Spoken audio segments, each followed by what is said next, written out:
ఆమేన్. హల్లెలూయా. ఈరోజు కూడా దేవుని యొక్క మాటలను దేవుడు మనకు ఈరోజు సెలవిచ్చి ఉన్నాడు. ఆ మాటలను మనం ఈరోజు జాగ్రత్తగా విని దేవుడు ఈరోజు ఏ మాటలు మనతో కూడా మాట్లాడబోతున్నాడో వాటిని గ్రహిద్దాం.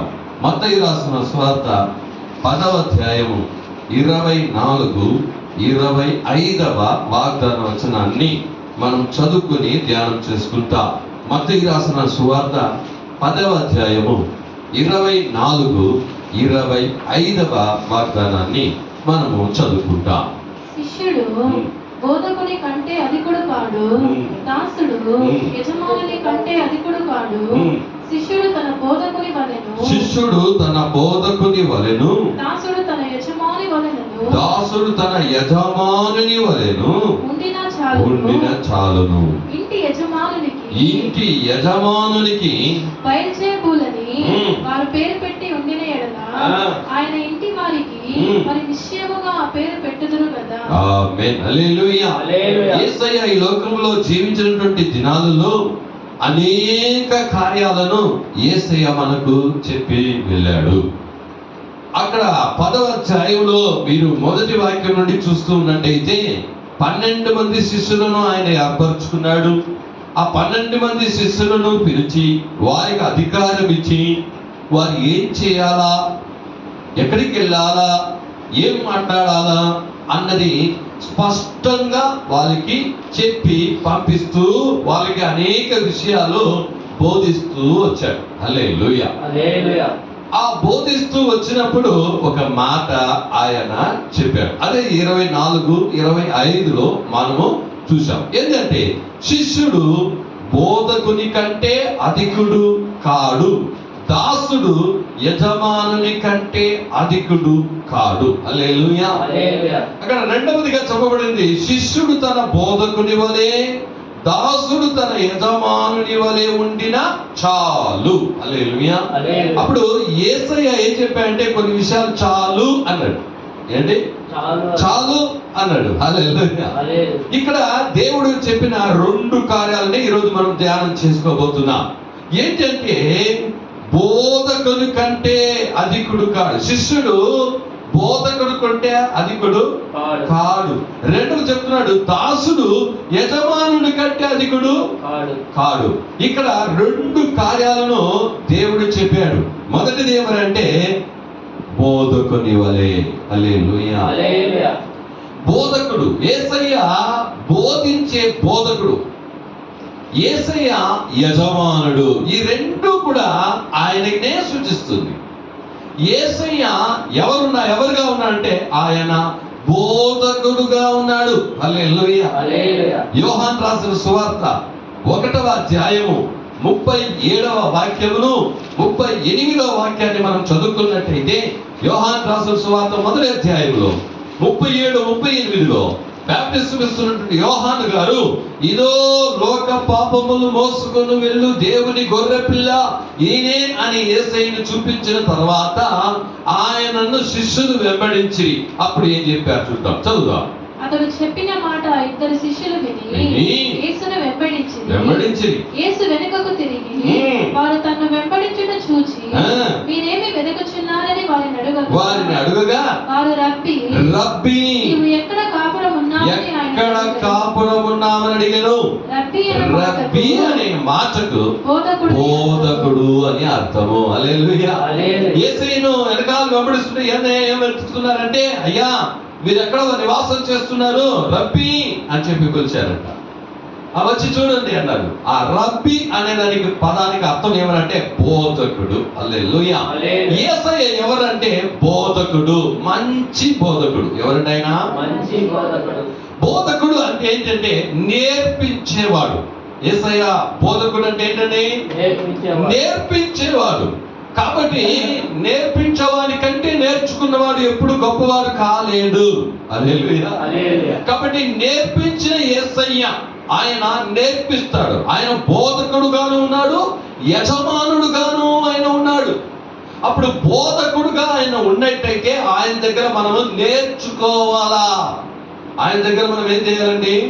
నేర్చుకోవాలా. మత్తయి రాసిన సువార్త 11వ అధ్యాయము 29వ వాగ్దాన వచనాన్ని చదువుకున్నప్పుడు యేసయ్య అక్కడ ఒక మాట మనకు చదివిస్తున్నాడు. చదువుదామా? 11:29 వాగ్దాన వచనం, మత్తయి రాసిన సువార్త. నేను సాత్వికుడను దీన మనస్సు గలవాడను కనుక నీ మీద నా కాడి ఎత్తుకొని నా యొద్ద నేర్చుకొనుడి, అప్పుడు మీ ప్రాణములకు విశ్రాంతి దొరుకును. చూడండి, యేసయ్య చెప్పిన ఒక మాట, ఆయన బోధకుడుగా ఉన్నాడు. హల్లెలూయా. బోధకుడు అన్నప్పుడు ఆయనలో కొన్ని కార్యాలు ఏం చేస్తూ ఉంటాయి. ఏం చెప్పాడు చూడండి, 29లో, నేను సాత్వికుడను దీన మనస్సు గలవాడను. అంటే ఆయన బోధకుడుగా ఉన్నాడు, ఆయనలో కొన్ని గుణాతిశయాలు ఉన్నాయి. ఏమంట? ఆయన సాత్వికుడు. ఎవరంటే ఆయన? రెండవదిగా ఆయన చూసినట్టయితే, నేను సాత్వికుడును దీన మనస్సు గలవాడును. హల్లెలూయా. కాబట్టి నా కాడి మీరు ఎత్తుకొని నా యొద్ద ఏం చేసుకోండి? నేర్చుకోండి. మనం దేవుని దగ్గర నేర్చుకుంటూనా, మనం ఎంత నేర్చుకున్నా మనం నేర్చుకున్నది కొద్దిగానే. ఎన్ని ఏళ్ళు నువ్వు దేవుని దగ్గర నేర్చుకుంటూ ఉన్నా కూడా నువ్వు నేర్చుకున్నది కొంచెమే. ఎందుకు దేవుడు చెప్పాడు? ఇదో శిష్యుడు బోధకుని కంటే అధికుడు కానేరడు. బోధించే ఆయనకు ఎన్నో కార్యాలు తెలుసు. బోధించే ఆయనకు ఎన్నెన్నో తెలుసు. ఏం తెలుసు అంటే, బోధించే యేసయ్యకు బోధకుడు రబ్బీ ఆయనే. ఆయనకేం తెలుసు? జరిగింది తెలుసు. హల్లెలూయా. జరుగుతున్నది తెలుసు, జరగబోయేది తెలుసు. అది బోధ. హల్లెలూయా. ఏం తెలుసు అంటే యేసయ్యకు? జరిగింది తెలుసు, జరుగుతున్నది తెలుస్తుంది, జరగబోయేది తెలుస్తుంది. బోధకుడు ఆయనకంటే ఎక్కువగా శిష్యుడు కాలేరుడు ఎవరు? హల్లెలూయా. అప్పుడు ఆయన మనకు బోధకుడుగా ఆయన ఏం చేస్తున్నాడు? బోధకుడు ఆయన దగ్గర నేర్చుకోవాలా, ప్రతిరోజు నేర్చుకుంటూనే ఉండాలా. నీ జీవితంలో నువ్వు ఎంతగా బైబిల్ చదివినా, ఎన్ని ఏళ్ళైనా కూడా, ఎంత అనుభవం కలిగి ఉన్నా కూడా, ప్రతిరోజు నువ్వు నేర్చుకోవాల్సింది ఉంది. నువ్వు నేర్చుకుంటూనే ఉన్నావు. కొంతమంది నేర్చుకుంటున్న దాన్ని నిలిచిపోతూ ఉంటారు. నో, నీ జీవితం చాలదు, ఆయన దగ్గర నేర్చుకోవాల్సింది అన్ని ఉన్నాయి. హల్లెలూయా. చూద్దాం ఏమేమి నేర్చుకోవాలా ఆయన దగ్గర. చూద్దాం, మత్తయి రాసిన సువార్త 9వ అధ్యాయము 13వ వాగ్దాన వచనాన్ని మనం చదువుకుంటాం. మత్తయి రాసిన సువార్త 9:13. అయితే నేను పాపులను పిలువవచ్చితిని గాని, చూడండి, ఆయన చెప్తున్నాడు, నేను పాపులను పిలువవచ్చితిని గాని నీతిమంతులను పిలవరాలేదు. కనుక కనికరమునే కోరుకొనుచున్నాను గాని బలిని కోరను అని వాక్య భావము ఏమిటో మీరు వెళ్ళి నేర్చుకోండి అన్నాడు. హల్లెలూయా. ఆయన నేర్పించేవాడు, నేర్చుకోమంటున్నాడు. నేను పాపులని పిలవనొస్తున్నాయా, నీతిమంతులను పిలవా రాలేదు. కనికరమునే కోరుచున్నాను కానీ బలిని కోరువాడను కాడన్న వాక్యం ఉంది కదా, అదేంటో మీరు వెళ్ళి నేర్చుకోండి. హల్లెలూయా. అప్పుడు ఈ బోధకుడుగా ఉన్న యేసయ్యకి ఏమి రావడంటే, కనికరము నిన్ను ఏమన్నదండి? పాపులను వెతికి వచ్చి కనికరించి ఆ పాపుల యొక్క పాపాలను క్షమించగలిగిన యేసయ్య ఆయన చెప్తున్నాడు ఇక్కడ, కనికరమునే నేను కోరుచున్నానని వెళ్ళి నేర్చుకోండి. ఆయన నేర్పిస్తాడు. హల్లెలూయా. ఇక్కడ చెప్తున్నాడు, పరిశీలనకు చెప్తున్నాడు, మీరు వెళ్ళి ఇంకా నేర్చుకోవాలయ్యా. శాస్త్రులు చెప్తున్నాడు, మీరు ఇంకా నేర్చుకోవాలా. హల్లెలూయా. వాక్యాన్ని చదివి తెలుసుకోవడం మాత్రం కాదు, నేర్చుకోవచ్చున్నాడు. చూద్దాం, యేసయ్య మనకు నేర్పిస్తున్నాడు. ఆయన దగ్గర నువ్వు ప్రతిరోజు నేర్చుకునేవాడుగా ఉండాలి. ఆయన పాదాల చెంత కూర్చొని నువ్వు ఎప్పుడు కూడా ఏం చేయాలంట? నేర్చుకుంటూ ఉండాలి. హల్లెలూయా. ఈరోజు మనం కీర్తనలో 123వ వాక్యాన్ని ఏం చేసినామంటే చదివాం. దాంట్లో ఉన్న దానినే యేసయ్య ఏం చేస్తున్నాడంటే ఈరోజు మనతో మాట్లాడుతూ ఉన్నాడు. హల్లెలూయా. మత్తయి రాసిన సువార్త 24వ అధ్యాయంలో 32, 33లో చూసినట్టయితే అక్కడ కూడా కొన్ని నేర్చుకోమంటున్నాడు, మనల్ని నేర్చుకోమంటున్నాడు. చూద్దాం. అంజూరపు చెట్టును చూసి ఒక ఉపమానము నేర్చుకొనుడి. చూడండి, అంజూరపు చెట్టును చూసి ఒక ఉపమానమును నేర్చుకోండి. అంజూరపు కొమ్ము లేతదే చిగురించినప్పుడు వసంతకాలం ఇంకా సమీపముగా ఉన్నదని మీకు తెలియను. ఆ ప్రకారమే ఈ సంగతులన్నీ జరుగుట చూచినప్పుడు ఆయన సమీపముననే వారము దగ్గరనే ఉన్నాడని తెలుసుకోండి. హల్లెలూయా. అంజూరపు చెట్టును చూసి ఏం చేసుకోండి? తెలుసుకోండి, నేర్చుకోండి అన్నాడు. చూడండి, కొన్ని సమయంలో దేవుడు నేర్పిస్తాడు, కొన్ని సమయంలో కొన్ని కార్యాలు చూసి నేర్చుకోమంటున్నాడు. హల్లెలూయా. చూడండి, సోమని చీమల యొద్దకు వెళ్ళి నేర్చుకో. ఇక్కడ వెళ్ళి నేర్చుకోమంటాడు. ఇక్కడ చెప్తున్నాడు, అంజూరపు చెట్టును చూసి మీరేం చేసుకోండి? ఒకటి తెలుసుకోవా, అది చిగురించినప్పుడు వసంతకాలం వచ్చిందని మీరు తెలుసుకుంటారు కదా. అలాగే నేను చెప్పిన ఇవన్నీ కూడా జరుగుతున్నప్పుడు కూడా చివరి కాలం వచ్చిందని, ఆయన బయలుదేరుటకు సమీపంగా ఉన్నాడని మీరు తెలుసుకోండి. ఆయన ఏమేమి నేర్పిస్తాడు, ఏమేమి చెప్పిస్తాడు, నువ్వు ఏ కాలంలో ఉన్నావో దానిని మీకు చెప్తాడు. ఆ కాలంలో నువ్వు ఎలా ఉన్నావో, ఎలా ఉండాలో నీకు నేర్పిస్తాడు. నీ పరిస్థితుల్లో నువ్వు ఉన్నప్పుడు నువ్వేం చేయాలో నీకు నేర్పిస్తాడు. నువ్వు బాధల్లో ఉన్నప్పుడు, వేదనలో ఉన్నప్పుడు, దుఃఖంలో ఉన్నప్పుడు, అవమానంలో ఉన్నప్పుడు, కన్నీరులో ఉన్నప్పుడు నువ్వు ఏం చేయాలో దేవుడు నీకు నేర్పిస్తాడు. అందుకే దావీదు వచ్చి ప్రతిసారి దేవుని దగ్గర వెళ్ళి ఏం చేసుకుంటున్నాడంటే నేర్చుకుంటున్నాడు. దేవుని దగ్గర అడుగుతాడు, ప్రభువా ఈరోజు నేను యుద్ధానికి పోదునా వద్దా? హల్లెలూయా. మనం ఎప్పుడు దేవుని దగ్గర నేర్చుకునేవారుగానే ఉండాలి. హల్లెలూయా. ఆయన దగ్గర మనం అడుగుతూనే ఉండాలి. దేవుడు నేర్పించే ఒక మంచి బోధకుడై ఉన్నాడు. హల్లెలూయా. యోహాను రాసిన సువార్త 6వ అధ్యాయము 45వ వాగ్దాన వచనాన్ని కూడా చదువుకుంటాం. యోహాను రాసిన సువార్త 6వ అధ్యాయము 45వ వాక్యం. వారందరూ దేవుని చేత బోధింపబడుదురు అని ప్రవక్తల లేఖనములలో రాయబడి ఉన్నది గనుక తండ్రి వలన విని నేర్చుకొనిన ప్రతి వాడును నా యొద్దకు వచ్చును. దేవుని చేత బోధింపబడుదురు అని రాయబడి ఉన్నది. అప్పుడు దేవుడే వచ్చి మనకేం చేస్తాడంట? బోధిస్తాడు. అందుకే యేసయ్య మనకు పరిశుద్ధాత్మని దేవుడు మనకి ఇచ్చాడు. ఆ పరిశుద్ధాత్మ మీరు ఎప్పుడు ఏం చేయాలో మీకు ప్రతిరోజు బోధిస్తూ ఉంటాడు. హల్లెలూయా. ఇక్కడ బోధిస్తున్నాడు. ఇక్కడ రాయబడి ఉన్నది 6:45లో దేవుని చేత బోధింపబడుతున్న రాయబడి ఉన్నది, తండ్రి వలన విని నేర్చుకొనిన ప్రతి వాడును నా యొద్దకు వచ్చును. తండ్రి వలన నేర్చుకోవాలి. తండ్రిని గురించి, తండ్రి కార్యాల గురించి నేర్చుకోవాలి. యేసు పాదముల యొద్ద నువ్వు కూర్చుంటే దేవుడు అన్ని నీకు నేర్పిస్తాడు. నీ జీవితము ఎలా చేయాలో నీకు నేర్పిస్తాడు.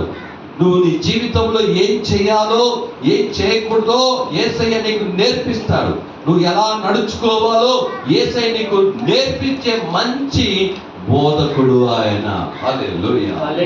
కాబట్టి ఆ వాక్యాన్ని మీరు చదివినప్పుడు ఇదో ఎలా ఏం చేయాలో మీరేం చేసుకుంటారంటే చదువుకుంటారు. చూడండి, అది యోహాను 7వ అధ్యాయం 15వ వాక్యాన్ని కూడా మనము చదువుకుంటాం.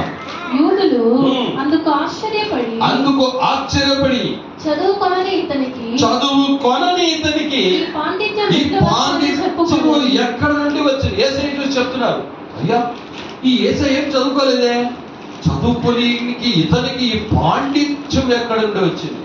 ఆయన ఎవరి దగ్గర నేర్చుకున్నారంటే తండ్రి దగ్గర నేర్చుకున్నాడు. ఎవరి దగ్గర నేర్చుకున్నాడు?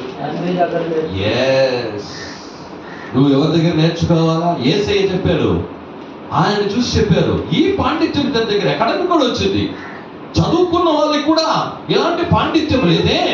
ఇలాంటి పాండిత్యం ఇతనికి ఎక్కడ నుండి వచ్చింది? తండ్రి దగ్గర యేసయ్య నేర్చుకున్నాడు. యేసయ్య దగ్గర నేర్చుకున్న శిష్యులకు కూడా అదే. అపోస్తల కార్యములు 4వ అధ్యాయము 13వ వాగ్దానం వచ్చిన ఆయన చదువుకుంటే యేసుక్రీస్తు దగ్గర నేర్చుకున్న శిష్యులను చూసి ఒక మాట చెప్తున్నారు. చదువుదాం 4:13. వారు పేతురు యోహానుల ధైర్యమును చూచినప్పుడు వారు విద్య లేని పామరులని గ్రహించి ఆశ్చర్యపడి వారు యేసుతో కూడా ఉండిన వారని గుర్తెరిగారు. హల్లెలూయా. యేసు దగ్గర నేర్చుకున్నారు. ఏం చేసినంటే యేసు దగ్గర 3.5 సంవత్సరాలు ఆయన దగ్గర ఏం చేసుకున్నారంట? నేర్చుకున్నారు. బోధించాడు యేసయ్య వాళ్ళకి. వాళ్ళు చూసి, వాళ్ళ ధైర్యాన్ని చూసి, వాళ్ళ నమ్మకాన్ని చూసి, వాళ్ళ కార్యాలను చూసి, వీళ్ళు విద్య లేని పామరులుగా ఉన్నారే, వీరికి ఇంత ధైర్యం ఎక్కడ నుండి వచ్చిందిరా? వీరు యేసుతో కూడా ఉన్నవారని వారు గుర్తెరిగారట. యేసు దగ్గర నువ్వు ఉన్నట్టయితే ఆయన నీకు నేర్పించేది విద్యాసంగా ఉంటుంది. ఆయన నీకు నేర్పించేది గొప్పదిగా ఉంటుంది. హల్లెలూయా. మత్తయి రాసిన సువార్త 22వ అధ్యాయము 16వ వాగ్దాన వచనానికి కూడా చదువుదాం.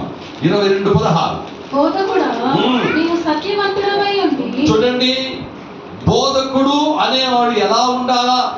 ఈ యేసయ్య రబ్బీ అనగా బోధకుడుగా ఉన్నాడంట. ఆయన ఎలా ఉన్నాడంట చూడండి, సత్యవంతుడవై ఉండి దేవుని మార్గము సత్యముగా బోధించుచున్నావనియు. దేవుని మార్గము సత్యముగా బోధించుచున్నావనియు. నీవు ఎవరిని లక్ష్య పెట్టవనియు. మోమాటము లేనివాడవనియు ఎరుగుదుము. హల్లెలూయా. అప్పుడు ఒకవేళ దేవుడు నిన్ను బోధించేవాడుగా నిన్ను ఏర్పరచుకున్నాడంటే నువ్వు ఎలా ఉండాలా? యేసయ్య ఆయన బోధించేవాడుగా ఉన్నాడు. ఆయన గురించి సాక్షి చెప్తాడు. ఇక్కడికి వచ్చి ఏం చేస్తున్నాడండి? ఒక మనిషి ఆయన చూసి బోధకుడా అంటున్నాడు. బోధకుడు అని మాత్రం కాదు, ఆయన కొన్ని సర్టిఫికేట్స్ ఇస్తున్నారు. ఆయన ఎలాంటి బోధకుడో తెలుసా? ఇక్కడ చెప్తున్నాడు, ఇదో బోధకుడా నీవు సత్యవంతుడవై ఉండి. హల్లెలూయా. ఏమంటా మొట్టమొదట? అంటే సత్యాన్ని వినడం మాత్రం కాదు, చదవడం మాత్రం కాదు, దానిని బట్టి నడుచేవాడుగా ఉన్నాడు. అది బోధకుడు. హల్లెలూయా. సత్యాన్ని ఏదైతే బోధించాడో దాన్నే చేశాడు. యేసయ్య చేసి బోధించాడు. హల్లెలూయా. బోధించిన దాన్ని సిలువలో చేసి చూపించాడు. మత్తయి 5వ అధ్యాయంలో ఏమేమైతే బోధించాడో అవన్నీ సిలువలో ఆయన చూపించాడు. హల్లెలూయా. క్షమించమన్నాడు, క్షమించాడు. ఆయన ఏది చెప్పాడో అదే ఏం చేశాడో చేశాడు. ఇక్కడ అదే చెప్తున్నాడు. ఏమంట? బోధకుడా నీవు సత్యవంతుడవై ఉండి. మళ్ళీ చూద్దాం ఏమని నెక్స్ట్ ఏముంది చూద్దాం. సత్యవంతుడవై ఉండి దేవుని మార్గము సత్యముగా బోధించుచున్నావు. చూడండి, దేవుని మార్గాన్ని సత్యముగా బోధించాలి. హల్లెలూయా. వంచనగా బోధించకూడదు. దేవుని యొక్క వాక్యాలను బైబిల్ గ్రంథంలో చూస్తే కొంతమంది వ్యత్యాసంగా ఏం చేస్తున్నారంటే దేవుని మాటలను బోధించేవారై ఉండాలని పౌలు చెప్తున్నాడు. నువ్వు దేవుని మాటలను ఎలా బోధిస్తున్నావు చూద్దాం. ఫిలిప్పీయులకు రాసిన పత్రిక 1వ అధ్యాయములో 16, 17, 15 నుండి 15, 17 రెండు ఒకటిగా ఉన్నాయి. అక్కడి నుండి చదువుదాం. ఫిలిప్పీయులకు రాసిన పత్రిక 1వ అధ్యాయంలో 15, 17 చదువుదాం. కొందరు అసూయ చేతను. చూడండి, ఈ లోకంలో కొంతమంది బోధిస్తున్నారంట. వాళ్ళు ఎలా బోధిస్తున్నారంట? కొంతమంది అసూయ చేతను, కలహ బుద్ధి చేతను, మరికొందరు మంచి బుద్ధి చేతను క్రీస్తును ప్రకటించుతున్నారు. ఈరోజు యేసయ్యను ఎలా ప్రకటిస్తున్నారు అంటే కొంతమంది ఎలా చేస్తున్నారంట?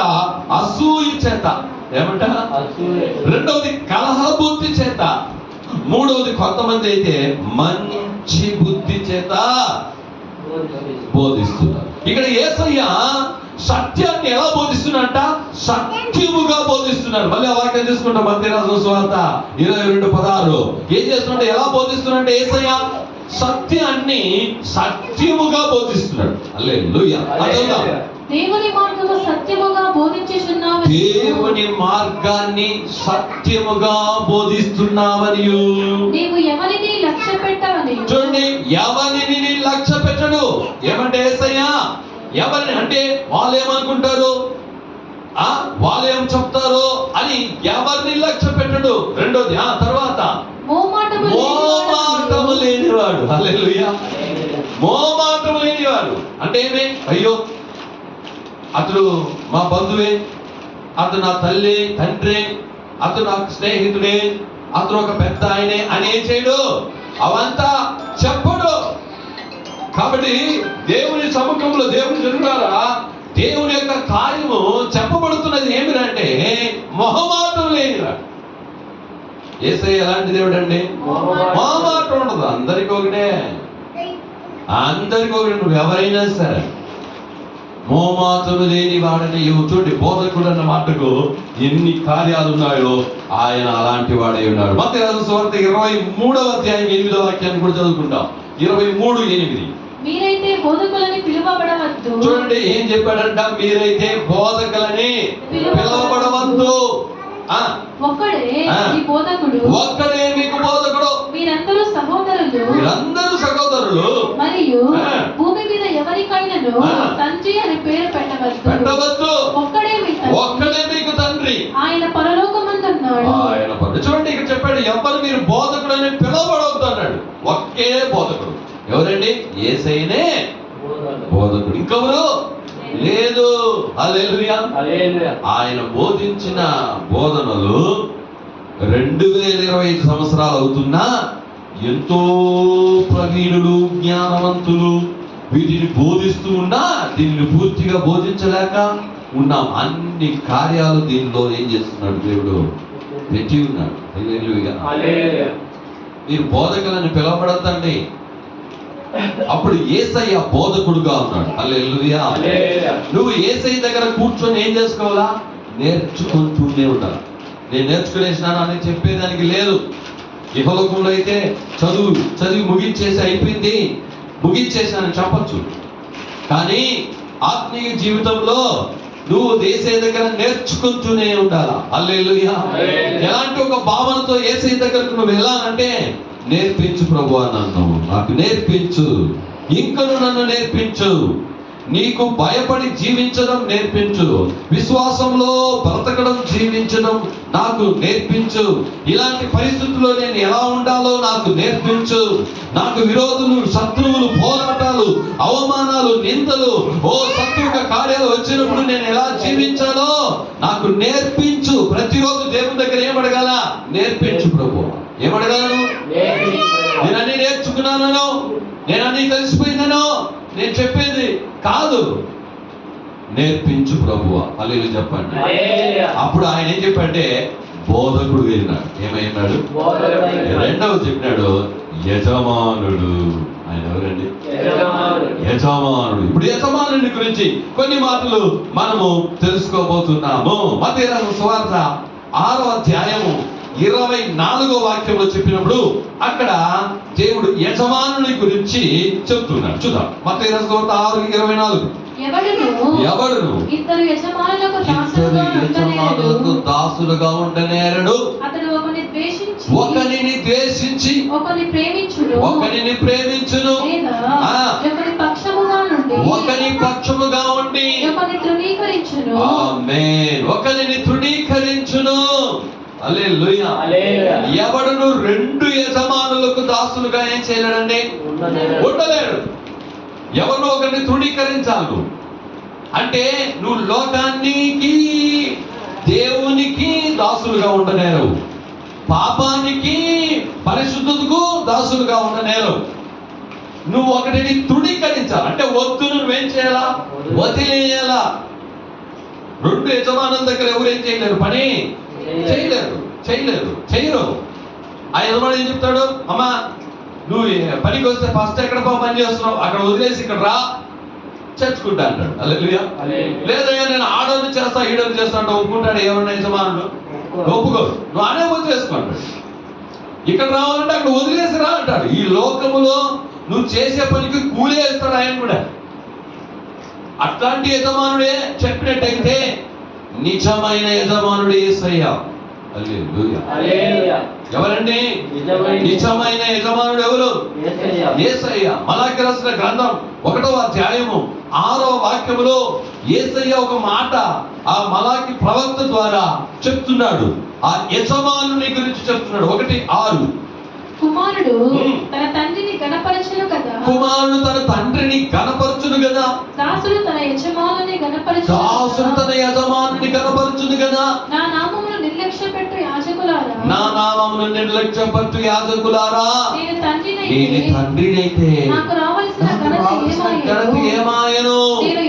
నేను యజమానుడనైతే నాకు భయపడువాడు ఎక్కడ ఉన్నాడు? నేను యజమానుడైతే నాకు భయపడేవాడు ఉన్నాడు. ఈ రోజులో దేవుని చిన్నారా, మనం ఎవరో ఒక యజమానుడికి కింద పని చేస్తున్నాం. ఈ లోకంలో ఉన్నప్పుడు వాళ్ళకి మనం భయపడతామా లేదా? వాళ్ళ మాటలు మనం వింటాం. అట్లయితే నిజమైన యజమానుడు ఎవరు అంటే యేసయ్య. హల్లెలూయా. ఆయనకేం చేయాలి? నువ్వు భయపడాలి కదా. ఆయనకేం చేయాలి? నువ్వు లోబడాలి కదా.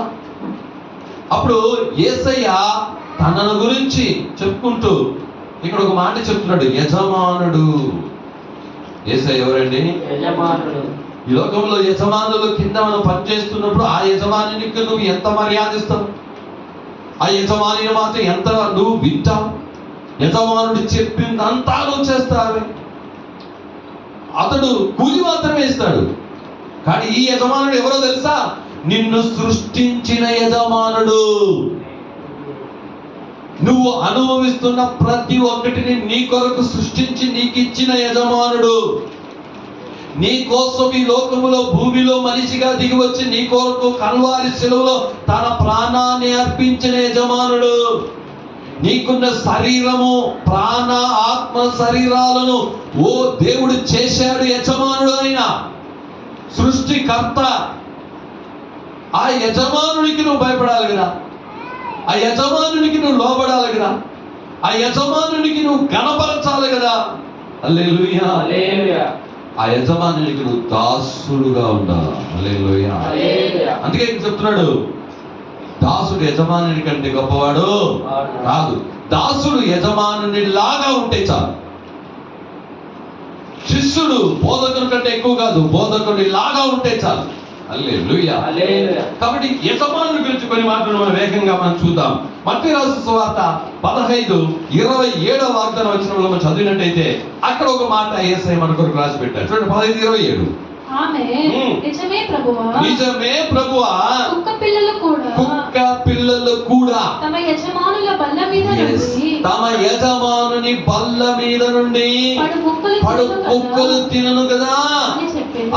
చూడండి, యేసుక్రీస్తు వెనకాల ఒక ఆయన ఏం చేస్తుంది? వస్తుంది, అయ్యా నా బిడ్డకు దెయ్యం పట్టుకుని విడుదల చేయండి అంటే యేసయ్య పట్టించుకోని విధంగా వెళ్తూ ఉన్నాడు. పక్కన శిష్యులు చెప్పాడు, అయ్యా ఆమె చాలా తొందరపడుతుంది, ఆమెకి ఏదైనా చేసి పంపించు. అప్పుడు చెప్పాడు యేసయ్య, పిల్లల ఆహారం కుక్కలకు వేయట సరే కాదు. ఏం చెప్పాడు? పిల్లల ఆహారము. వెంటనే ఏం చెప్పింది? అయ్యా నువ్వు చెప్పింది కరెక్టే, కానీ యజమానుని బల్ల మీద నుండి కింద పడే కొన్ని కార్యాలను కుక్క పిల్లలు తింటాయి కదా. ఆయన ఏమని సంబోధించింది? యజమానుడవు నీవు. హల్లెలూయా. సర్వ సృష్టికి యజమానుడవు నీవు. సకలాన్ని సృష్టించిన యజమానుడవు నీవు. నీ బల్ల మీద నుండి కింద పడే ముక్కలను తీసుకొని కుక్కలాగానే ఉంటాను. వెంటనే యేసయ్య చెప్పారు, నీ విశ్వాసం గొప్పదమ్మా. హల్లెలూయా. నువ్వు దేవుణ్ణి, ఆయన ఎలాంటి వాడంటే యజమానుడు. హల్లెలూయా. సర్వ సృష్టిని సృష్టించిన యజమానుడు, నీకిచ్చిన సమస్త కార్యాలను సృష్టించిన యజమానుడు. ఇహలోక యజమానానికి నువ్వు ఎలా భయపడుతున్నావయ్యా? అట్లయితే ఆయన చెప్పించి చేస్తావు, వెళ్ళమంటే వెళ్తావో, రమ్మంటే వస్తావు.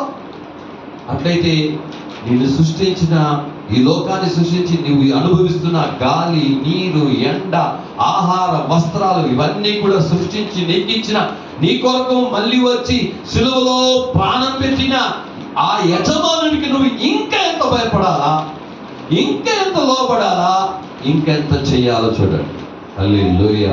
ఒక వాక్యాన్ని మనము చదువుకుంటాం. అదే మత్తయి రాసిన సువార్త 17:24లో యేసయ్య చెప్తున్నట్టు, వారు కపెర్నహూమునకు వచ్చినప్పుడు హ్మ్. 6 షెకెలు అను పన్ను వసూలు చేయవారు పేతురునొద్దకు వచ్చి, మీ బోధకుడు ఈ 6 షెకెలు చెల్లింపడా చెల్లింపడా అని అడుగగా చెల్లించునను. అంటే వచ్చాడు, ఏమయ్యా ఈ యజమానుడు ఈ 6 షెకెలు చెల్లించడా అని ఏం చేస్తున్నాడు?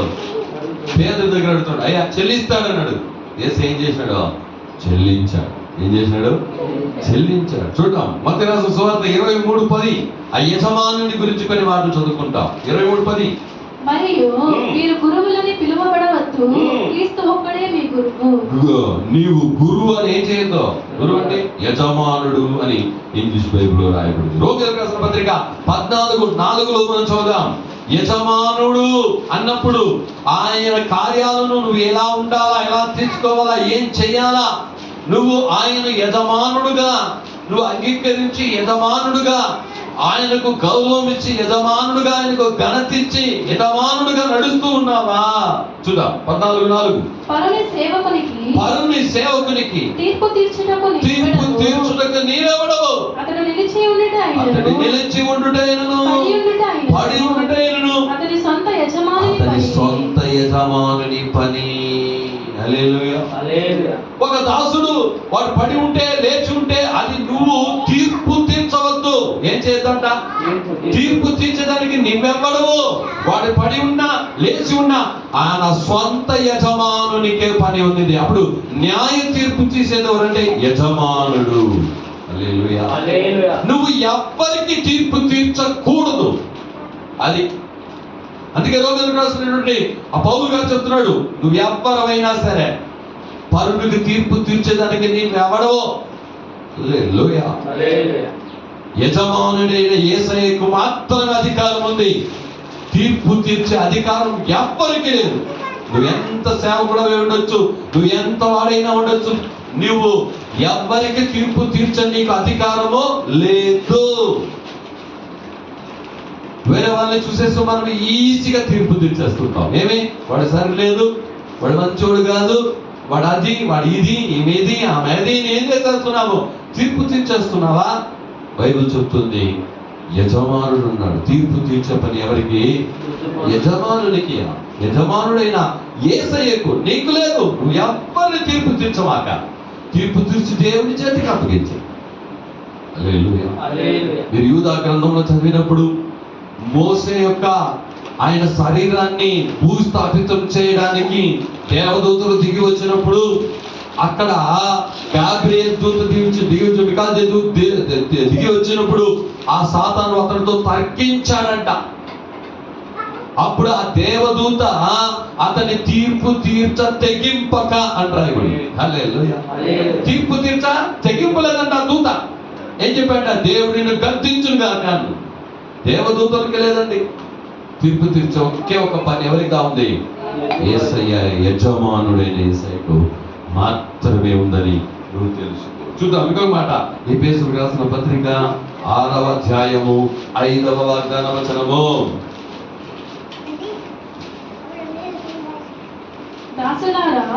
యథార్థమైన హృదయము గలవారై. చూడండి, యజమానుడు అంటే ఏముండాలంట?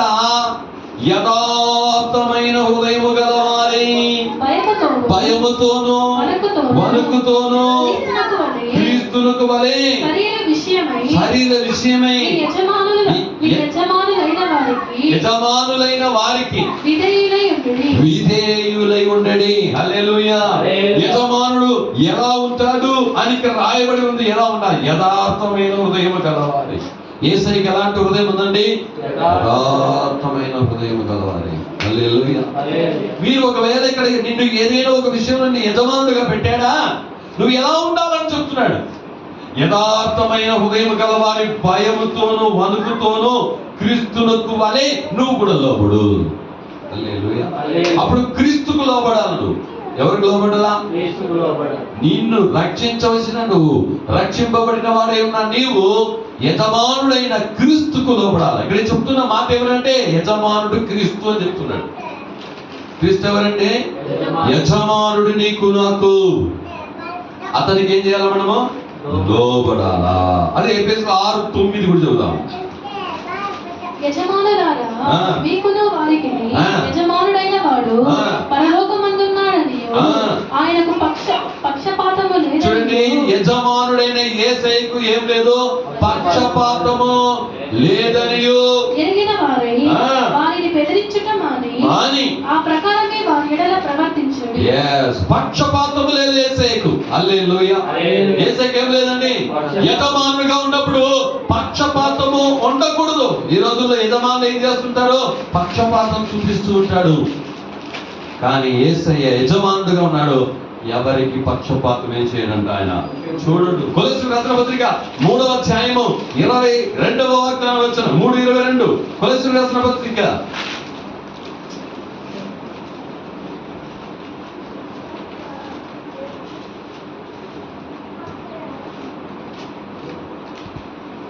3:22. దాసులారా ఆ. మనుషులను సంతోషపెట్టు వారినైనట్టు ఆ.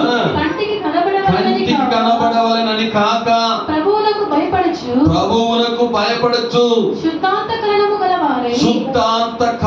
కలవారై శరీరమును బట్టి ఆ. మీ యజమానులైన వారికి ఆ.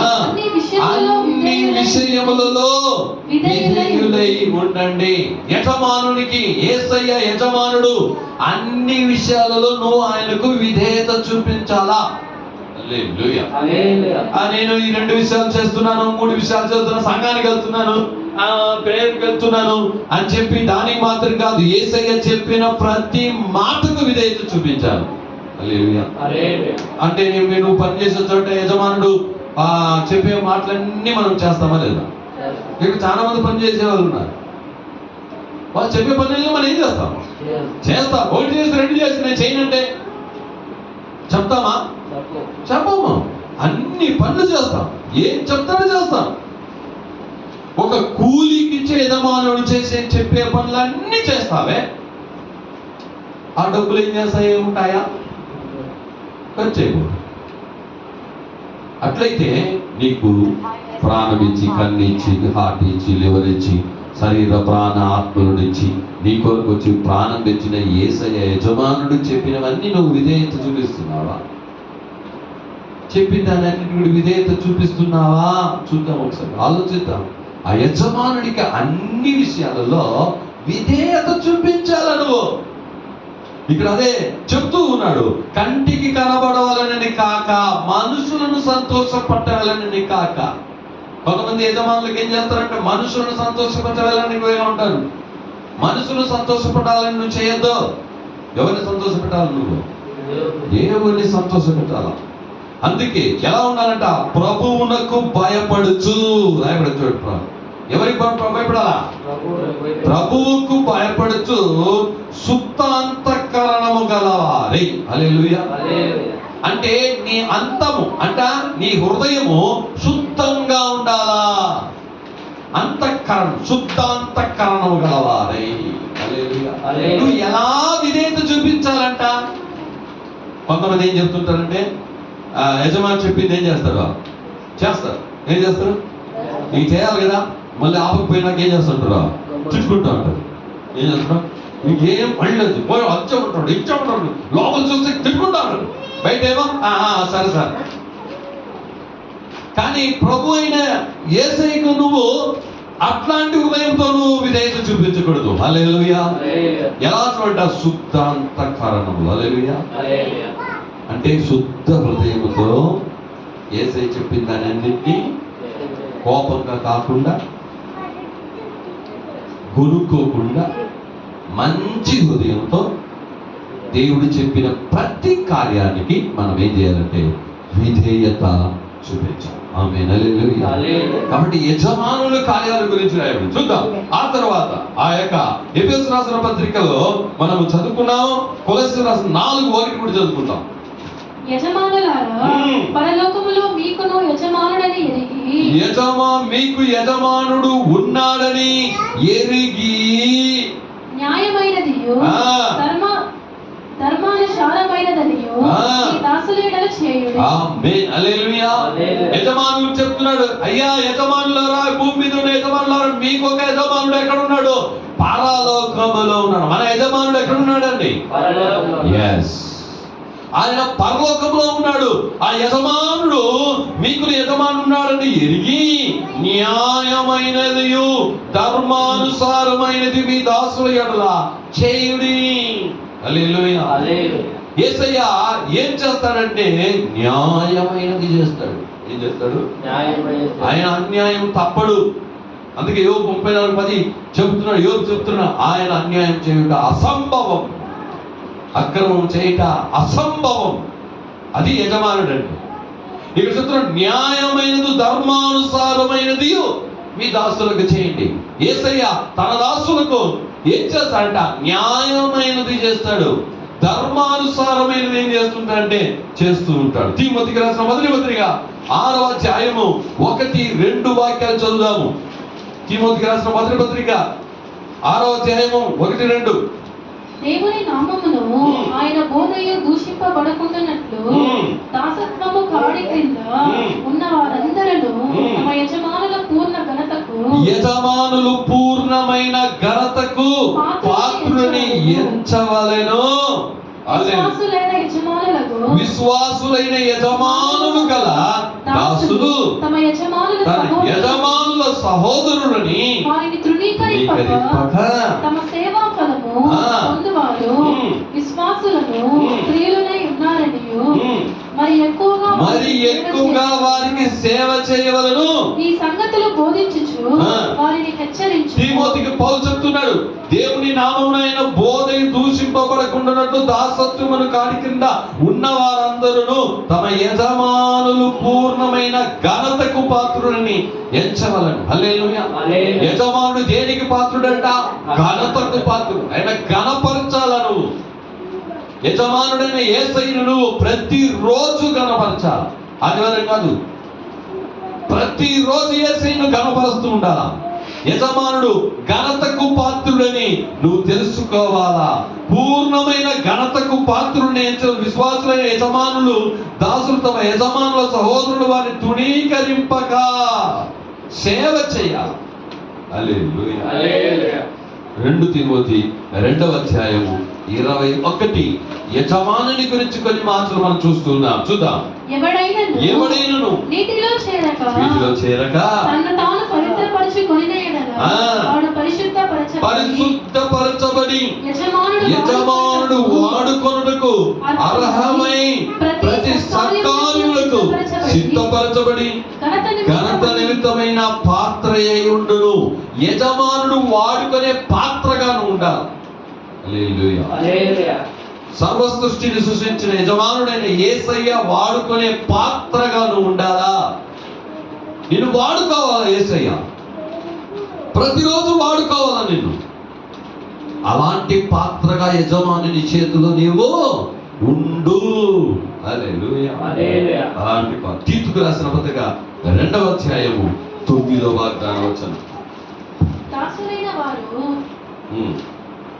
అన్ని విషయముల యందు మన రక్షకుడగు దేవుని ఉపదేశమును అలంకరించినట్లు తమ యజమానులకు ఎదురు మాట చెప్పక ఏదియు అపహరింపక సంపూర్ణమైన మంచి నమ్మకమును కనపరచుచు అన్ని కార్యములందు వారిని సంతోషపెట్టుచు వారికి లోబడి ఉండవలెనని. యజమానుడైన యేసయ్యకు నువ్వు ఎలా ఉండాలా? ఇక్కడ రాయబడినటువంటి కార్యం, దాసులైన వారు అన్ని విషయముల యందు మన రక్షకుడు దేవుడి ఉపదేశమును అలంకరించినట్లు తమ యజమానులకు ఎదురు మాట చెప్పక. ఏం చేయకూడదు? మనం యజమానులు ఏదైనా చెప్తామని ఎదురు మాట చెప్తామా? చెప్పం. ఈరోజు చూడండి, ముఖ్యమంత్రి ప్రధానమంత్రి వాళ్ళు ఏం చెప్తారో వెంటనే ఏం చేస్తారు? అక్కడ ఉండేవాళ్ళు చేస్తారు. ఓకే, అలాగే చేస్తారు. పాతకాలంలో రాజులు తీసుకుంటే రాజులు ఏం చెప్పినా వాళ్ళు ఏం చేస్తారు? ఎదురు చెప్పరు, కుదరదు, అటెల్లా ఇటెల్లా అని చెప్పరు. ఏం చేస్తారు? చెప్పింది వెంటనే వెళ్ళి ఏం చేస్తారు? చేస్తారు. ఎదురాడక. ఈరోజు యజమానుడైన యేసయ్య నీకు చెప్పేదానికి నువ్వు ఎదురాడుతున్నావా? ఇక్కడ చెప్తున్నాడు, ఎదురాడమాక. హల్లెలూయా. యెహోవాకు యజమానికి నువ్వు ఎదురాడగలుగుతావా? ఎదురు చెప్పగలుగుతావా? ఆయన చెప్పిన మాటకు ఇంకొక ఏమైనా చెప్పగలుగుతావా?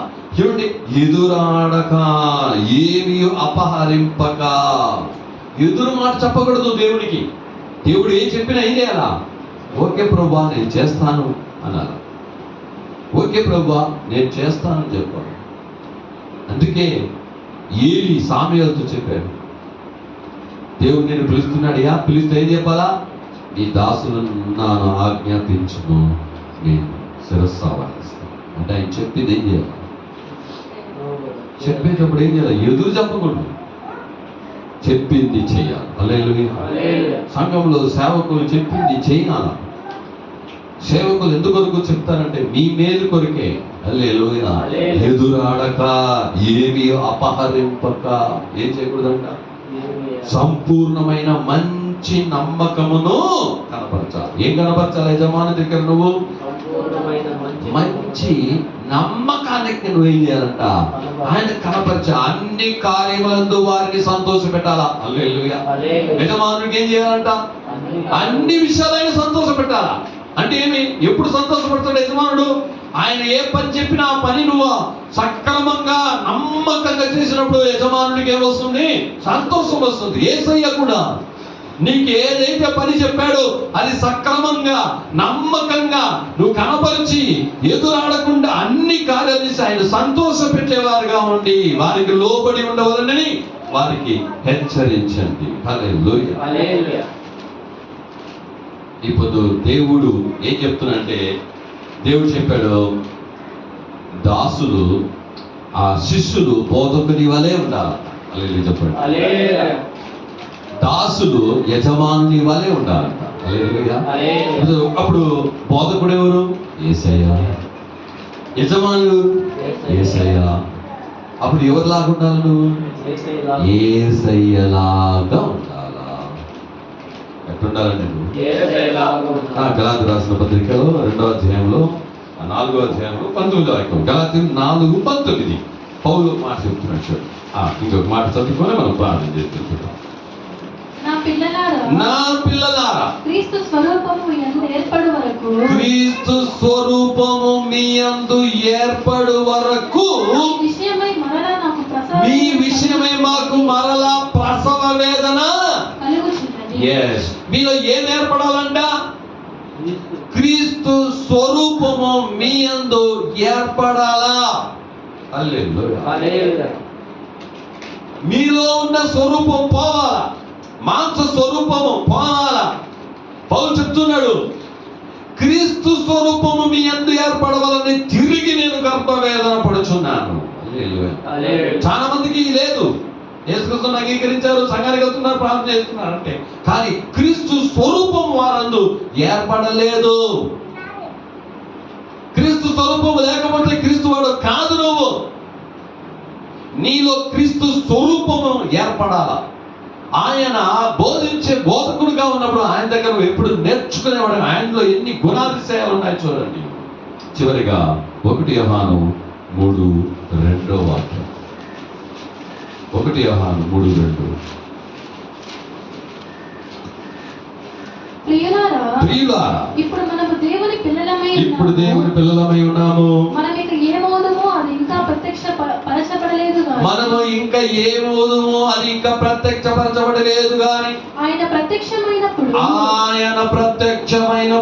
ఆయన ఉన్నట్లుగానే ఆయనను చూతుము. గనుక ఆయనను